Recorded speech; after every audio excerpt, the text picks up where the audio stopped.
Sementara saudara Partai Gerindra menilai wacana duet Prabowo Ganjar atau Ganjar Prabowo akan menimbulkan kerumitan antar partai. Sebab Gerindra dan PDIP telah mendeklarasikan bakal calon presiden masing-masing. Gerindra minta para pendukung saling menghormati keputusan partai dalam mendeklarasikan capres. Sekjen Gerindra Ahmad Muzani bilang jika tidak menjadi besan setidaknya antara Gerindra dan PDI Perjuangan harus menjadi tetangga yang baik. Kan Pak Prabowo sudah dideklarasikan calon presiden oleh Partai Gerindra, Mas Ganjar sudah dideklarasikan sebagai calon presiden oleh Ibu Mega dan PDI Perjuangan. Nah kalau ini diduetkan, terus menjelaskan masing-masing kepada partai yang mengusulkannya bagaimana?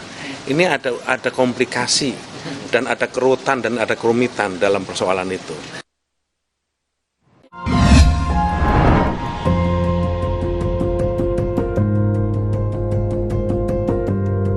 Kompas TV, Rumah Pemilu.